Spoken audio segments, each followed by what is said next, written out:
Ya, Pak Erlangga, lalu ketentuan baru tentang tata niaga impor beras ini seperti apa, Pak? Sebetulnya tidak ada ketentuan baru mengenai impor beras. Yang ada kan sebetulnya kalau beras itu distribusinya dilakukan oleh Bulog. Oke. Demikian pula pada saat import itu harus melalui Bulog. Karena Bulog menjalankan peran stabilisasi. Oke. Nah tentu tinggal ketersediaan stoknya aja. Bulog bisa menyerap dari pasar, tetapi apabila dari pasar tidak tersedia, tentu Bulog juga bisa melakukan impor beras. Baik. Lalu melihat kondisi lalu lintas yang semakin macet nih, Pak, karena pertumbuhan kendaraan yang jauh lebih besar dari pertumbuhan jalan, khususnya di kota-kota besar di Indonesia, bagaimana Pak Erlangga melihat hal tersebut? Ya tentu kalau kita lihat jumlah kendaraan bermotor bertambah, berarti ada bertambahnya kesejahteraan masyarakat, ada pergerakan daripada kegiatan ekonomi dari masyarakat. Nah tentunya untuk mengurangi itu ya pemerintah harus mengembangkan public transportation. Nah khusus di Jakarta kan dikembangkan MRT, tetapi MRT ini kan baru satu bagian karena itu membutuhkan feeder-feeder di tempat lain. Kemudian di kota-kota lain tentunya ya contoh yang paling itu di Bogor aja, di Bogor itu angkutan umumnya begitu banyak sehingga kita sering sebut kota sejuta angkot. Nah tentu ini public transportasi yang lebih efisien perlu disediakan. Nah itu tentu tugas daripada pemerintah daerah untuk membuat transport dan juga membuat jalan-jalan lingkar di kota-kota besar di Indonesia. Baik, Pak Erlangga sebagai Menteri Perindustrian, bisakah seorang Pak Erlangga menahan atau membatasi jumlah produksi kendaraan bermotor? Kalau namanya pemerintah itu tidak untuk membatasi. Karena pemerintah itu pro growth, pro pertumbuhan. Jadi tentu kita tidak membatasi produksi kendaraan, tidak membatasi produksi beras, tidak membatasi produksi yang lain. Jadi tentu yang namanya kegiatan ekonomi pemerintah memacu untuk tumbuh.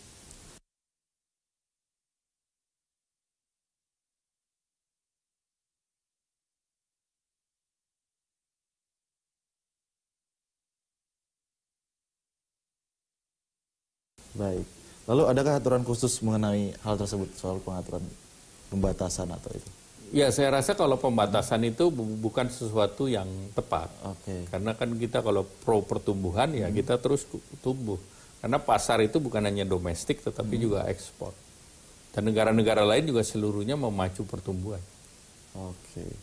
Lalu jelang Ramadan nanti nih Pak, apa ada persiapan dari pemerintah dari sisi industri? Ada persiapan khusus gitu untuk menjelang Ramadan? Ya tentunya teman-teman dari perdagangan, dari Bulog melakukan persiapan terkait dengan 9 bahan pokok. Nah tentu apakah itu beras, apakah itu gula, apakah itu tersedia tepung terigu, apakah air minum dan sebagainya, tentu dipersiapkan agar harganya stabil. Karena biasanya permintaan pasar lebih tinggi di bulan Ramadan. Biasanya ada permintaan pasar yang meningkat, terutama produk-produk konsumsi.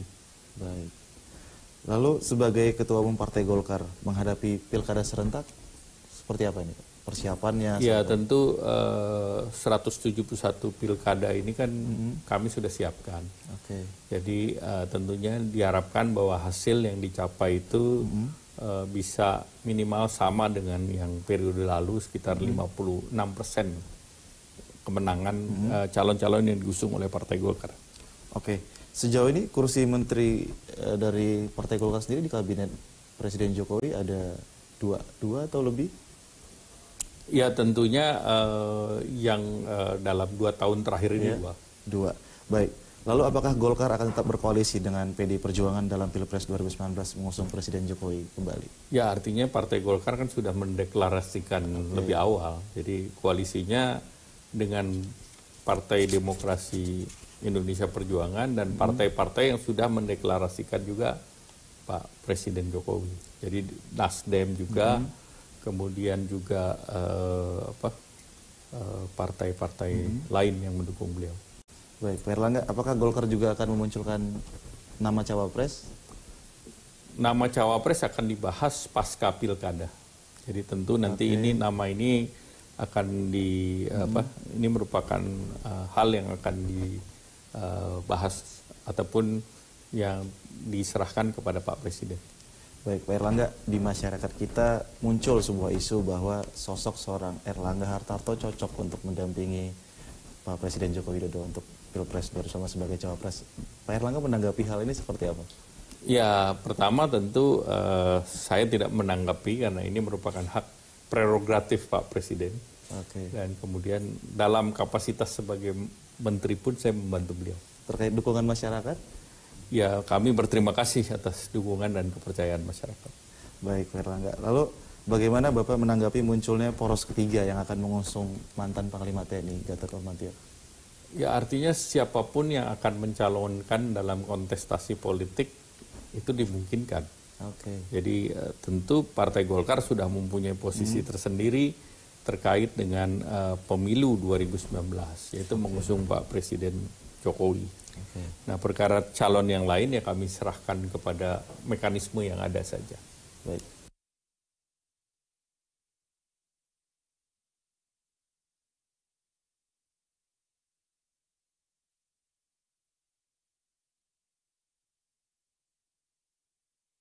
Lalu menurut Pak Erlangga, siapa sih Pak sebenarnya sosok yang paling tepat mendampingi Presiden Joko Widodo di Pilpres 2019? Ya, menurut saya dengan didukung oleh banyak partai koalisi, tentu Pak Presiden sudah bisa melakukan pemilihan siapa yang dirasa paling cocok untuk beliau untuk periode berikutnya. Oke, Pak Erlangga juga akhir-akhir ini terlihat pernah jogging bareng Pak Presiden. Apa sih Pak sebenarnya yang dibicarakan dalam jogging tersebut? Ya, tentu dalam forum seperti itu kan forum informal. Oke. Dan sambil berjalan itu tentu banyak hal bisa didiskusikan. Baik yang terkait dengan hobi beliau, interest beliau. Misalnya dengan motor, kemudian dengan kuda, kemudian dengan domba. Oke.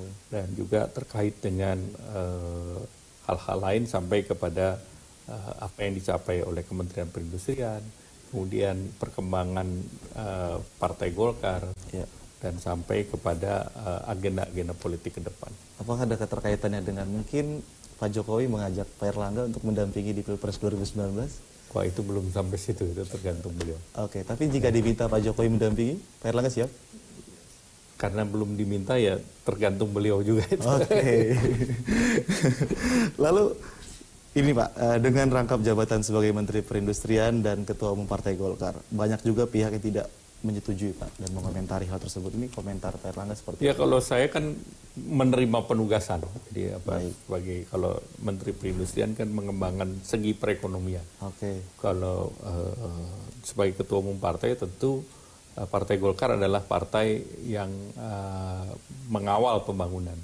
Ataupun Partai Golkar itu awalnya didorong oleh Bung Karno dalam bentuk sekretariat bersama Partai Golkar, dibangun untuk menyikapi liberalisasi politik di tahun 55, sehingga dibutuhkan partai yang bisa mengawal pembangunan.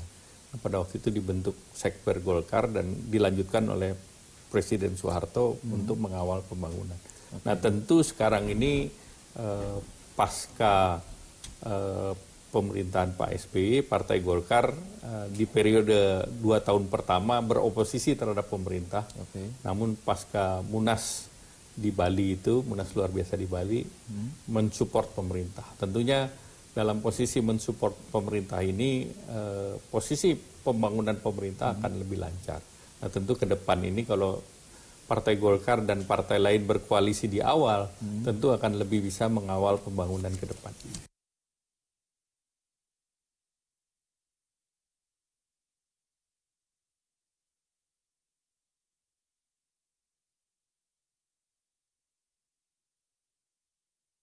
Ya, Pak Erlangga, sebagian pakar politik mengamatin bahwa Pak Erlangga ini sosok pimpinan Partai Golkar yang cukup berhasil mempersatukan seluruh kader yang berseteru.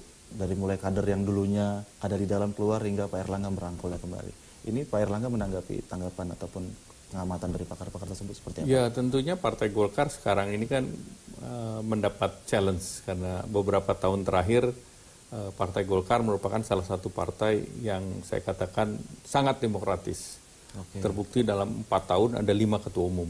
Ya. Yang mungkin partai-partai lain tidak. Tetapi ini berjalan sesuai dengan mekanisme. Termasuk berkali-kali mengganti ketua DPR RI. Ya, jadi ini sesuai dengan mekanisme. Nah, itu menunjukkan bahwa mekanisme di partai ini berjalan. Nah, tentu periode berikutnya adalah kita mempunyai banyak potensi di mana memerlukan kerja bersama. Nah, tentu kerja bersama ini harus dilakukan oleh tokoh-tokoh yang potensial yang ada di Partai Golkar. Oke, Pak Erlangga, selama sering jalan bareng, kunjungan bareng, tugas bareng dengan Pak Presiden Joko Widodo, ada nggak sih Pak hal-hal unik dan menarik selama kunjungan ataupun ke lapangan gitu? Ya, tentunya seperti yang masyarakat melihat, Pak Presiden kan sangat mampu untuk berkomunikasi dengan rakyat. Ya. Dan itu merupakan talent hampir natural gitu. Hampir dalam komunikasinya selalu meng-create dalam tanda petik hype di publik. Nah, menurut saya sebagai presiden ini cara komunikasinya cukup bagus karena bahasanya sangat dimengerti oleh masyarakat. Oke, selain yang dipublikasikan di media, ada hal unik apa yang belum diketahui masyarakat dari pandangan Pak Erlangga? Saya rasa karena beliau selalu dengan membawa media, jadi hampir tidak ada yang tidak terlihat oleh media. Oke, dan mereka beliau sangat humble dan sangat terbuka.